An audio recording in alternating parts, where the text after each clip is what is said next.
So, going back to Wonder Woman stuff, like I do know that you enjoy Wonder Woman, and I'm assuming she's come up with you, as you've grown up. So, you've kind of enjoyed all forms of Wonder Woman, so figures and films and things like that. Yes.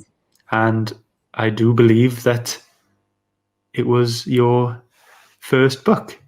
Yes. Which is going to bring me to my next question. Tell me about your first book. Tell me about your first comic. Well, like I said, I didn't really know much about comics. All I knew from comics was the TV shows, the cartoons, anything like that. And I think I was about 10 or 11. I was playing out with my cousin and we were just like hanging around. And randomly there was a comic shop that was nearby. I'd never seen it, never noticed it, and it was closing down. So we popped in and every single comic was 25 pence and every single trading card was 5 pence. And we just got our pocket money. So we were like, pop in, see what there is. More Dad in the car? So we just popped in and just started having a look. And once I got to the Wonder Woman section, I was like, this is Wonder Woman. It was like, this is Linda Carter. I was like, I used to watch this show. I'm like, I'm going to grab as many as I can. So flipping through the back issues, there weren't many left because the comic shop was going out of business or closing down. They were getting rid of all their stock. Okay. So rummaging through and I'm flicking through my very first, I love the sound of flicking comic books. And you were 10 or 11 at this point, you said? Yeah, 10 or 11. Okay. My cousin was over at the trading cards, flicking through the pages, grabbing all the like Iron Man trading cards and X-Men and stuff like that. And I was at the Wonder Woman comics and I found issue 1. Ooh. Issue 1. That's the George Perez It's got zoom issue in 1. That's the George Perez issue 1 from 88, I believe. 87, February 87. George Perez being the artist, the writer? Being the artist. His style is absolutely fantastic. His faces are beautiful. It's very of the times. Yes. But he reinvented Wonder Woman. So I picked up this and I picked up about 10 others from the line. Okay.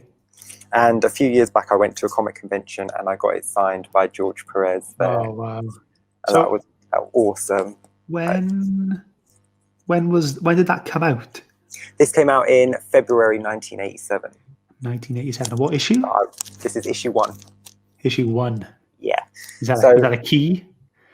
As I would assume so, because they reinvented the character. They've changed her backstory a little bit more and made her more with the myths and the monsters and the Greek mythology. And he completely sort of revamped her powers. She can now fly. She's a lot more invulnerable, a lot stronger. Sort of like how, what's his name? Walt, the guy who basically reinvented Thor. Oh, I don't know. Simonson. Walt Simonson. In the 60s, he basically rewrote Thor. I think there was, how many issues? It's been printed into 5 volumes at the moment. It got basically remastered a couple of years ago and reprinted into 5 volumes. So yeah, I'm just trying to put it in perspective to what I know. So is that the Thor we know today, where he's got his hammer and he uses that to fly? And I think a lot of writers kind of go back to Walt Simonson for their inspiration, and they might like pick off a few things here and there. And I think some of the Marvel films are based on some of the stories that Walt wrote. Oh, okay. Yeah. So that's probably the same with this era of Wonder Woman. This is the definitive for me. Yeah. The reinvention. Yeah, I mean, she was great before. I have read a few of her issues for the volume 1, because this is volume 2. Okay. So this was changed for Crisis on Infinite Earths, when all the universes were destroyed and we were cut down to 52, and they sort of reworked everything to bring everything up to the modern age, because everyone was a little bit too 40s and 50s. Great story, by the way. Jet, and it's a great story. But they took away her invisible jet. She doesn't need it Okay. anymore because she can fly, and Yeah. she doesn't need, it may also make sense that she doesn't have it because she's now a Greek deity. You know, it's the mythology of the Greek gods and all that, so it's a lot more interesting and a lot more in depth of the character. And this got me into comics for a while. Like I say, I had about 10 issues. They were all over the place, so I didn't have a complete story. So after reading this, it then jumps. So I sort of put them in a box in the garage and kind of forgot about them. Okay. And then got on with my life and just carried on, you know, watching the films and watching the TV shows and not really thinking about comics because I don't have a comic shop, have no access to it. I was too young to travel to London. You couldn't really get on Amazon at that time either. No, and what was that? eBays and Amazons, yeah. I'm old, remember? I didn't have access to these things. So Okay. what happened was, a few years later, I must have been working, so 18, 19. And I don't know if you remember, you might be too young. We had sort of book clubs. We would get a leaflet in a magazine and you would get your first 5 books for say 50 pence each. And then you would be tied into a contract and you'd have to buy 1 book a month for like a year. Okay. At full price. Right. So it was extortionate because you had to pay for a full price book every month and you were locked in. And if you didn't pick a book, they would send you a random one and charge you for it. Oh. It was absolutely criminal. Extortion. But yeah, but I wanted the first 5 books on this leaflet. So there were some encyclopedias for like Batman, Superman, and Marvel. There was like an X-Men one, and there was Justice League, A League of One. Ooh. This is a fantastic book. Sorry, that was a very here's one I made earlier kind of move. Yeah. Then. Thanks for that. Okay, great. Because it's Wonder Woman, I saw her on the cover. I was like, oh, I'll snap that up and I'll have a read of that. And what is she doing there? She's deflecting. She's deflecting flame from a dragon. Like anyone else does, yeah. Like only she can. It's awesome. So I got this. It must have been around, this came out in 2000. So yeah, it must have been 2000, 2001 when I got this. And Friends was on at the time. Yeah. And so when I saw that face, all I could see was Courtney Cox. Yeah, I was just going to say, it looks like Monica or Friends, yeah. Yeah, but the art inside completely changed my thinking of comic books, seeing that they could be drawn just so beautifully and the art could be so just like a painting rather than the very cartoony-esque style from that. Actual art. And this changed my complete view of comics. And I dug out my Wonder Woman comics and I decided I was going to complete this collection. I was going to buy every single comic in this line, all 226 of them. Wow. And that was my goal. And that was my only goal. Those were going to be the only comics I was going to own. I was going to own, today I should have 226 comics. That's all I should have. I expected a butt. But now I have 8,000. 8,000 comics. Because it's so hard to just not pick up other comics. I totally agree. I totally agree with you. Like, I'm scrolling through Facebook and Instagram, and like I go on like, you know, Forbidden Planet and you know, loads of other websites, and you just, you know, you go in the upcoming section, and like I'm a big fan of like issue 1s. I like starting a new story. I don't care if it's 4-issue run, 6-issue run, 200 run. I will probably try and get into it. But I forgot what my point was going to be. But yeah, I will grab an issue 1 because for the simple fact is, if I like it, I'll continue it. And if I don't like it, I can stop. But if I do like it and I jump in at issue 5, 6, I've then got the trouble of trying to find the first few issues. So grabbing an issue 1 is always a great idea. Because the worst case, you don't like it and you don't have to continue. I know. And what it's only like £3-4. Yeah. And that's okay. And you can always sell it on to someone who does like the series and does want it. That's right. And that's how you end up with 8,000 comics. So I would just go 226 comics. I found out how many there were in the run. And I was like, okay, 226. I've got issue 1, so the rest should be quite easy. if anything, issue 1's going to be hard to find, but it's not. This run, you can still pick this up for about a tenner, so it's not a majorly expensive comic. Some of the later issues are more expensive because they're drawn by the covers are by Adam Hughes, or they'll have the first appearance of someone, so they've become keys. So I'm glad I got them when I did, because finding them today, like, there's a gorgeous Adam Hughes cover that's like 40, 50, sometimes £60. Wow. So but I got it for £3 because I got it back in the day. So that was the plan. So every Saturday I would go into London, and I'd go to Camden, and I'd go to Shaftesbury Avenue, to all the different comic shops, and I'd go through their back issues, and I was collecting it. But while you're searching, Wonder Woman appears on another comic. So I'm like, oh, I'll just pick that one up. But that's part 3 in a 4-part story, so I'll just get the other part so I can read it.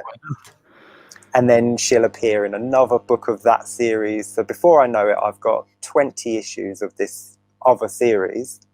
Now I might as well just complete that series and just buy the whole lot. So now I've got another collection to complete. And then I'll really like a character in that book who will be in another book I'll pick up. And that's how it happens. It's snowballs. It's just accidentally. It's all accidentals. It's just, Accidentally.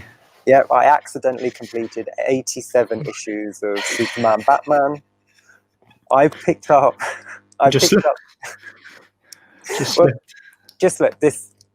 This is one of my favorite series this cover is a get that in full screen.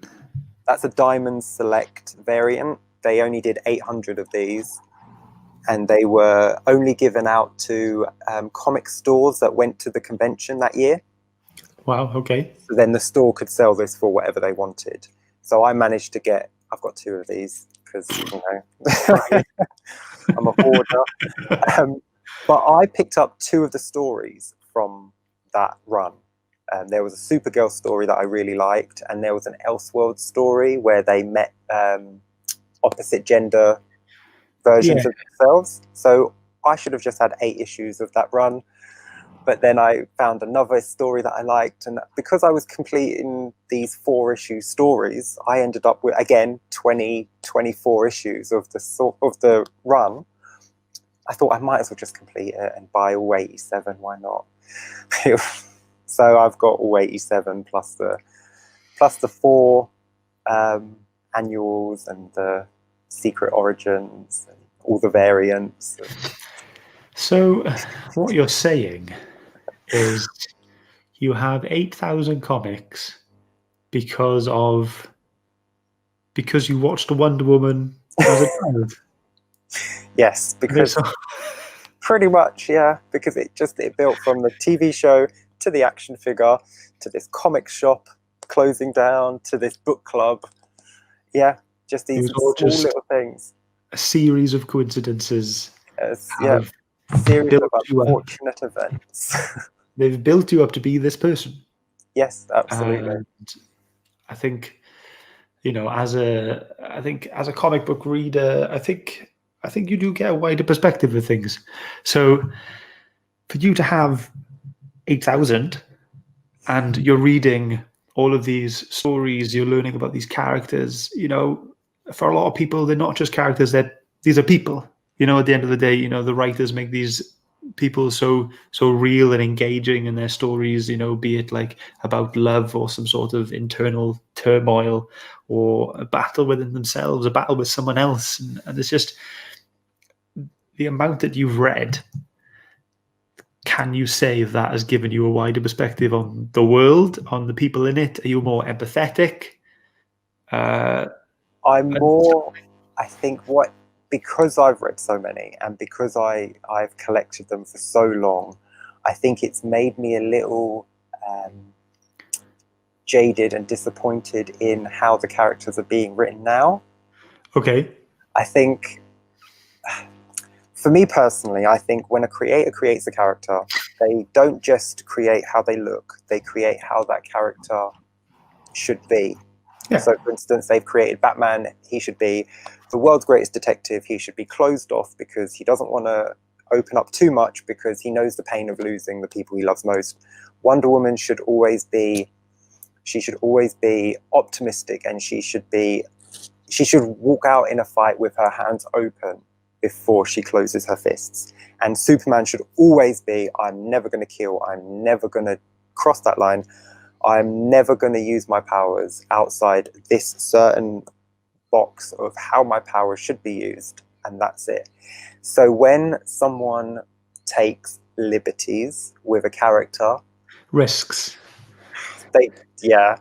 and then turns the character into something to represent today's world. I know times change, and comics know times change, but the fundamentals of the character should remain. The things that make a character won't change because time changes. You can change the world around them without changing the character to that extreme. So when they turn, say, I had to stop reading Wonder Woman when they made her too, I don't want to say woke, but when they made her too, it's really hard to not say woke, but they turned her into something she's not. When you take away the fundamentals of a character, you then make that character something new, so that fans that have followed you up to that point don't feel welcome anymore. Did that upset you? It does, especially when you're collecting a series for so long and you've followed a character for decades, essentially, and you've bought every single comic up to date, and then all of a sudden they change the character. For instance, I love Batgirl. I love all interpretations of Batgirl. I love Cassandra Cain, I love Stephanie Brown, and I love Barbara Gordon. So I have every single comic with all of them in. And when New 52 started 10 years ago, broke my heart to lose Stephanie Brown as Batgirl, because I know it was only 26 issues, but I loved every issue. And then Barbara Gordon was coming back as Batgirl, and I love Barbara Gordon, so I was like, absolutely, I'm okay with this. And I loved that story. I loved the art, I loved the character, I loved how powerful and strong she was. And then 36 issues in, they just completely changed her. They changed her costume, they changed pretty much her age. She turned into a tween cosplayer, and she was no longer this strong woman. She was now this teenager who was kind of pathetic. And I felt like, I know they have to bring new fans in, but to alienate your current fans, the ones that are giving you their money each month, that's guaranteed money each month that you're getting from them, to try to get more money from people that aren't going to read your book. And I felt betrayed. I felt like you tricked me for 36 issues into believing this comic was for me, and then you made it for someone else. It was if they were trying to not even reach a new, like, not even like expand to a new audience. It sounds like they were more just trying to shift to a new audience. Absolutely. They didn't want to keep people and bring in new people. They just wanted to be like, right, well, you've had your 36 issues. Now it's time for new people to enjoy the comic. And it wasn't enjoyable. And it right up to the end, it wasn't enjoyable. So I had to stop reading. And then Rebirth, she was still the same character, so I didn't read that. But then Sean Murphy came on board and redesigned her close to being Batgirl again. Like, he brought the character back with a new design, and I was like, that's my Batgirl again. So then I jumped back on board. And I just feel like you could have had my money from issue 36 of the previous volume to issue 24 of your new volume, and you didn't have my money. So were you worried when, what was the writer, sorry, of who wrote the stuff you then liked again? Sean Murphy. So when Sean Murphy wrote that new stuff, and when you found out that there was a new writer, like getting a new issue and stuff, you have no idea what's going to be in it and how it's going to go. So, did you find that a risk to buy that? I know it's only a couple quid, and that's fine, but it's a couple quid you could spend on a book you do like, and a book that you do know that you like. So did you? Yeah. So what made you want to take that risk? Was it the fact that you still like it and wanted to try it again? Well, it was the fact that I love Batgirl, and it was the cover. The cover was absolutely beautiful. She's So that sold you. yeah, she's like half on a motorcycle and sort of stepping off, and she's got this new costume on, and I was like, I really like Sean Murphy from his run on White Knight, Batman White Okay. Knight. So I knew he was a competent writer, and I liked Barbara Gordon in that. So I was hoping he would bring some of her elements into the character. So And his that's exactly what he his reputation kind of gave you that confidence Yes, to go absolutely. and buy that. Okay. Okay. And that's the thing. It can also be quite sad when, because some writers or artists are so well known that people will just pick up their books because of that. But then you've got some writers and artists that are not so well known that do some amazing books, but because they're not so well known, people aren't willing to take that risk if they've been burned by that character in another book or from a previous run. Yeah. So it Yeah. can be a bit hit and miss with new writers. And the thing with comic books, that we're always told don't judge a book by its cover, but that's only for novels. Because with a comic book, that's the only way you can judge it before you pick That's it the up. only way. Yeah, when you go to a comic book shelf and you see comics like this, you have to judge it by its cover, because you don't get to read it at the comic shop and then decide if you want to buy it. Yeah. So you have to have an amazing cover, especially if you're redoing a character. If you're rebooting a book, or if you're starting at an issue 1, if your issue 1 doesn't draw the eye, then it's not going to draw the customer in. Don't even bother. Yeah. No. So for a comic to be in its mid-20s and to have such a great cover and draw me back in, if the story was terrible, at least I would have had a great cover to display. Yeah. Yeah. And you wouldn't have bought any more. No. But I'm assuming you have. I have. Yes, I'm back on Batgirl. Back on it. Well, good. I'm glad you're enjoying it. I'm glad. You know. Is it still Sean Murphy? Is he still writing it? No, he's not writing it No. anymore. Well, anyway, I'm glad he was able to get you back into it, and So am I. you know, get you back in love with Batgirl.